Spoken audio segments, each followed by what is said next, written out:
Good morning, everyone. Good morning, Mr. Arya. My name is Gusti Bagus Chakka. I'm from 10 and today I will present to you one of the greatest historical events in World War II. It's called Operation Barbarossa, or known as Hitler's greatest World War II mistake. Okay. These are the key characters on the war. There is Heinz Wilhelm Guderian. He the land force general. Walter von I don't know how to read this. It's the Nazi field marshal, and Gerd von Rundstedt. It's the Nazi field marshal also. Ewald von Kleist, commander of the 1st Panzer Army, and Erich Hopner, land force general. And obviously the guy himself, Adolf Hitler, leader of the Nazi party. Moving on, we have the war strategy. So I made this simple drawing of the war strategy. So this black arrow represents the North Army, so it goes north and its target is Leningrad.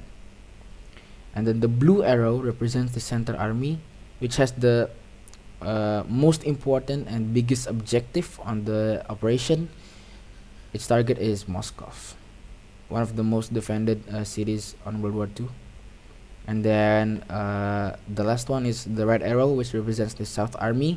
So the South Army has two targets. It is Kiev and Donetsk Basin. So I made this a list of the forces on the armies. There is North Army has 1 Panzer Group, 2 Army, and 1 Air Fleet. The Center Army has the biggest one yet. The biggest one out of the 3 armies. It has 2 Panzer Groups, 2 armies, and 1 Air Fleet. And the South Army has the biggest army. The biggest army. Yes, the biggest army division, I think. It has 3 army, and then 1 Panzer Group and 1 Air Fleet.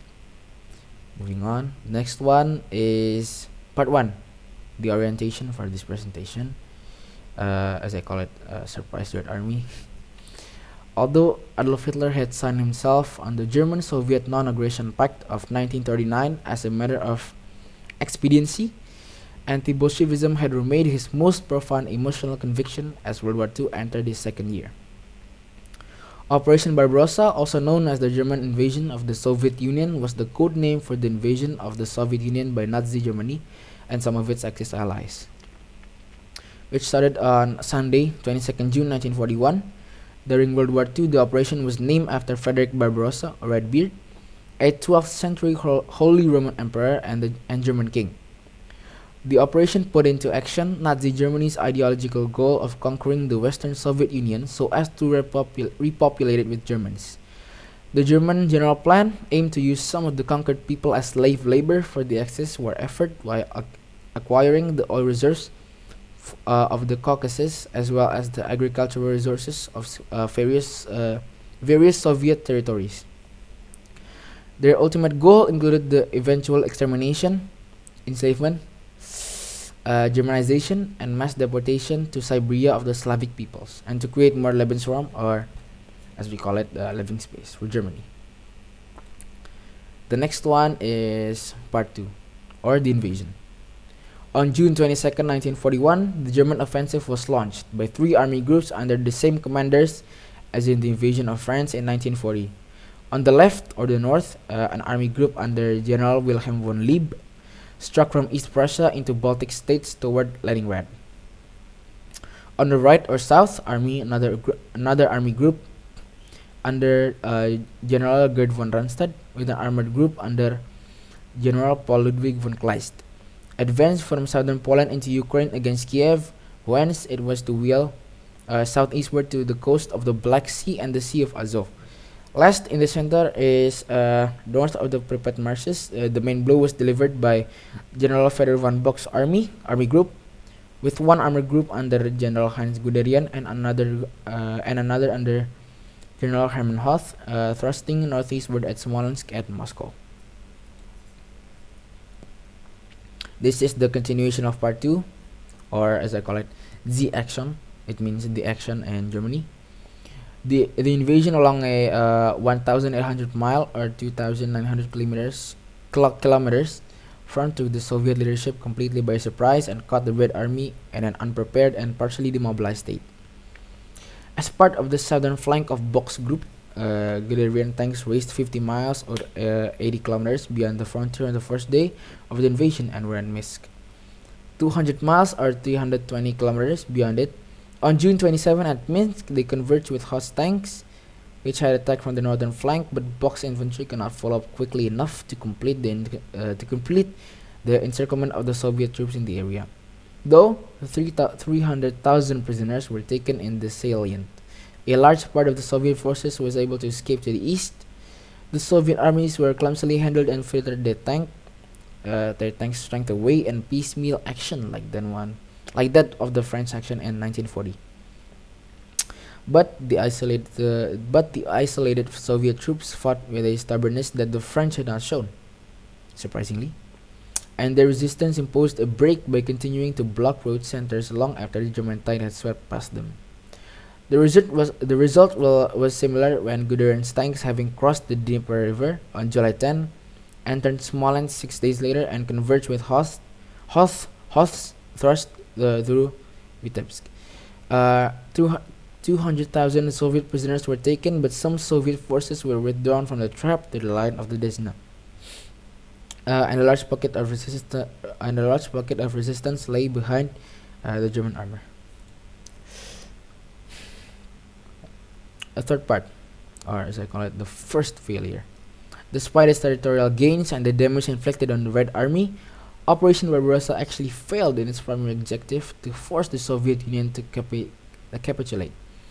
Though Hitler blamed the winter weather for the failure of the Moscow offensive, I doubt that. The entire operation had suffered from a lack of long-term strategic planning. Obviously, counting on a quick victory, the Germans had failed to set up adequate supply lines to deal with the vast distances and the harsh terrain. They had also underestimated the strength of the Soviet resistance, which Stalin skillfully encouraged with his cause to defend Madrasha. Hitler's commissar order and other ruthless behavior on the part of the Germans also served to solidify the Red Army's determination to fight until the end. Fighting was far from over on the Eastern Front, though, and Hitler ordered another major strategic offensive against the Soviet Union in June 1942. Thanks to similar obstacles, it eventually met with failure as well, with the Battle of Stalingrad in 1943 helping turn the tide decisively toward the Allied powers and World War II. God. Part 4. What's next? Operation Barbarossa was a failure. The anticipated quick victory which could destroy the Soviet Union and force England to surrender never happened. And Hitler's ambition only drew Nazi war machine into a long and very costly struggle in the East. And the defeat at Stalingrad was a huge blow to Germany and to Hitler's plan for future conquest. The Nazi war machine had been stopped short of Moscow, and a year later, at Stalingrad, in a sense, the defeat of the German army at Stalingrad would be a turning point in the war. The Germans will generally be fighting a defensive battle from that point onward. Hitler's invasion of Russia would prove to be fatal miscalculation. Instead of bringing about the collapse of the Soviet Union and the surrender of Britain before the United States would enter the war, it led directly to the eventual defeat of Germany. The last part is the evaluation. So my evaluation for this presentation is: Operation Barbarossa was the largest military operation in history. More men, tanks, guns, and aircraft were deployed than in any other offensive. The invasion opened up the Eastern Front, the war's largest theater, which saw clashes of unprecedented violence and destruction for 4 years and killed over 26 million Soviet people. Keep in mind that some of the 26 Soviet people were innocent people, including about 8.6 million Red Army soldiers. More died fighting on the Eastern Front than in all other fighting across the globe during World War II. Damage to both the economy and landscape was definitely enormous, as approximately 1,710 Soviet towns and 70,000 villages were razed. Operation Barbarossa and the subsequent German defeat changed the political landscape of Europe, dividing it into Eastern and Western blocs. So these are the references I use for today's presentation. Some of these are really good websites. You should try to read them as well. So I really hope you enjoy my presentation for today, Mr. Arya. And this is the end. Thank you and goodbye.